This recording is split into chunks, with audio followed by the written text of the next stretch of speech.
What I did there was really make a pitch shot unbelievably simple and reliable. The thing is, it's an easy golf shot what we have here. The problem is, we often try and just do too much. It's just a mini golf swing. There's hardly any adjustments that you need to make to a pitch from a normal iron swing. Tiny little modifications to the setup, yes, but we're not really going to talk about that today. I'm going to give you one intention that by doing this specific intention, and it's all about how you're releasing your hands and the golf club in a way and using the handle, is going to give you an unparalleled level of confidence, simplicity, and reliability. Let's get into it.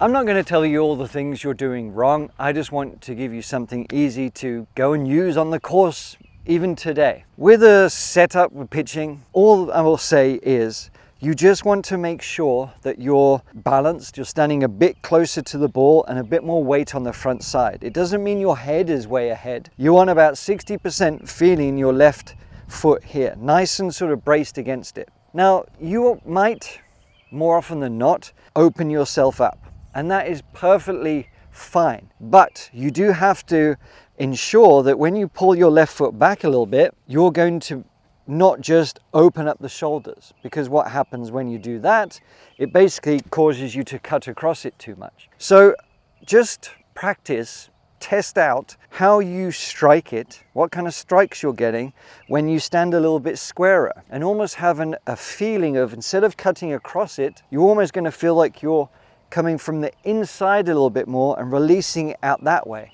as if you're getting a bit of a draw. What that is going to do for most of you is help your angle of attack be a bit shallower, a bit smoother. So it's going to get you away from chunking into it. Because when we cut across it, we get steeper, and then it also creates an action where we end up flipping it a bit much, which is really what we're trying to fix today. So after we've tested out some setup feels, we're going to concentrate on three main things, okay? Three main things to your technique, and I'm going to give you one bonus tip that's got nothing to do with technique, but I guarantee will help you really become consistent, even if you're terrible at pitch shots. To ensure we're not over manipulating and doing too much, especially with the club head and the wrists, I want you to do a little test for me without thinking too much. If you want to go and grab a club now, fantastic, that would be even better. So pause the video, come back, grab a sandwich or whatever.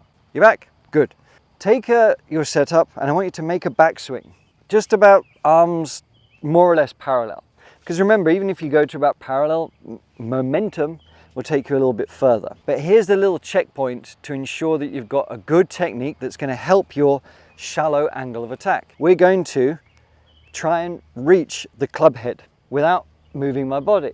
So if I make my backswing, right, and I can reach the club head, I am too narrow here, either here or I've hinged the wrist too much and I can reach. So I want to not stretch the arms out, I want to form that radius at setup, and all I'm doing is maintaining that radius, exactly the same, but I'm not hinging my wrist too much and I can't reach the top of the club. That is going to help us with the next two steps, because the next two steps are really about delivery and control of the launch. So I want you to basically just make a few swings and just see where you are at there. Once you start figuring out a bit of awareness of how much less you have to use the wrists or elbows or whatever you're trying to do, the better you're going to be. Now for number two. Before we continue the lesson, I wanted to talk to you about the US Open that's coming up at Pinehurst. It's going to be an interesting battle. It's a slightly different course that most of them play week in, week out. So it's a bit of an open book as far as who's going to come out on top. I have partnered up with DraftKings for a very special offer. You can even do DraftKings parlays for an even bigger payout. You can combine multiple bets together for the same game as well. Don't worry, if sports betting is not yet legal in your state, you can still join in the fun with this fantasy games that DraftKings have. All you have to do is download the app and you can still win some really fantastic cash prizes. All you have to do is download the app today. Use code ARTOFSIMPLEGOLF and place a minimum of $5 and you will get these bonus bet advantages. And maybe this will be a hole-in-one for you. Before we continue, I want you to let me know if you did grab a club and try that out, because I'd be intrigued to see how many of you could in fact actually reach the club head. Because even if you just did that alone, it's going to help the other facets that we're going to cover without even talking about them. But I want you to know them and apply them as well. Number 2, this is about how we move the club back, all right? A lot of times we are dragging the wrists too much here, trying to get spin, trying to so hard either to get the ball up in the air and we're dragging the wrist forward, leaning back, trying to flip it this way. Or we are just trying to do long swings for a very short golf shot.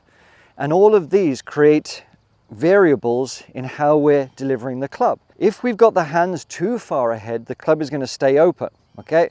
Then we're going to end up flipping it. So really, step 2 or tip 2 really ties into number 3. That if you get 3 right, number 2 happens. But I'm going to cover number 2 briefly. The feel I want you to have is a lot more that as we're coming into impact, we're trying to deliver the club more or less. This is just basic intention. We're trying to deliver the club so that the arm, the club head are all in a pretty much a straight line, a lot more vertical. We're not allowing the club head to pass the hands, but as we make our way down, I want us to feel that we're actually unhinging the wrist. We're having a little bit of ulnar deviation, boring word, but that's what's happening. So we're allowing that club just to fall and drop a little bit more. And what that's going to do is going to create a much more reliable low point here. And this applies to full swings too, yes, but it's actually really going to help your pitching, because you'll notice with the bottom of the club, we don't want to be digging in too much, right? We want the bounce to be helping us, even on pitch shots. Yes, we want the ball first, but we want the bounce on the bottom of these bad boys to glide off the turf, to get that interaction, to maximize spin without trying to do too much. So the way this will work is you're going to have your intention of winding back, but you're going to feel the weight of the club just fall. You're just going to allow it to fall into the back of the ball, okay? I'm not just doing it with my hands, I'm doing it with my body, but I'm allowing them to just drop. But the main thing is I'm not allowing them to pass my hands. So just rehearse just that slow movement just to here. And we can just even practice on a very short pitch shot, but it's just going to be there, right? Allowing it to just drop through. Now we get on to the most important part, which is number 3. And it's all about the release. To avoid the flipping action, to avoid trying to do too much, I just want you to have one very simple intention. And the first 2 pieces are going to help this. What I want you to do is feel like it's thumbs down. We're actually feeling like through impact here, our thumbs are going to point down. And when the thumbs point down, it should mean that shaft is staying down, that it's not too ahead of us this way.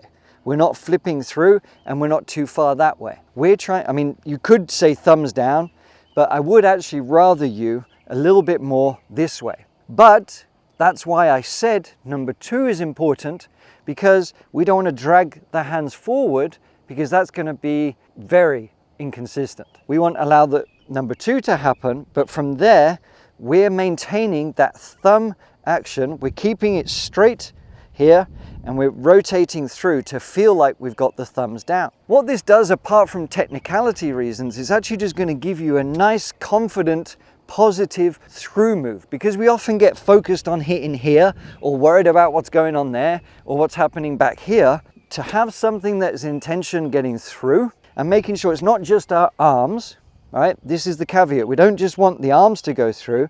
We want to make sure that the pelvis and the core is going to start facing the target, but my thumbs are going to point down. The body is almost going to beat the hands in the race. It's not going to be the other way around. It's going to feel like that. And yes, I'm trying to sort of stop here, but momentum will take me up to somewhere here, depending on the level of shot. So I'm going to try and piece all these together, but I'm going to go very slowly. So it's slow, there, Okay, we're just working on that technique, and it's going to use that bounce again and again. So let's try one more with a bit more oomph. And before we get to the bonus tip as well, which is going to make this even easier so you can refine it. So less hinge on the way back, allow it to fall and collect here, and keep the thumbs down, but I want the body to stay moving. That worked out pretty well. Bit of a downslope here, so I didn't actually adjust myself to match the slope a little bit. I caught it a little bit heavy, but it still ended up a good result. But let's remember to keep those thumbs pointing down positively. Accelerate with positivity. Now the bonus tip is going to make it all easier. No matter what distance you have, I want you to try and club up. I've got a wedge here, which is obviously full swing wise way too much club. But what it's going to do is teach you the type of strike, the type of flight that we want. So it's not going to go too high, and it might even feel like a big chip to you, but we're just chipping in this manner. So clubbing up is going to make you forget about trying to hit it too hard. It's just going to help you deliver the club in the right manner with a lot of control. It's going to keep that ball flight down. It's going to make sure that you stay controlled. So give clubbing up a big try. Even wedge, 9 iron, 100 yards, whatever. Give it a try and let me know how you get on. And I'll see you next time.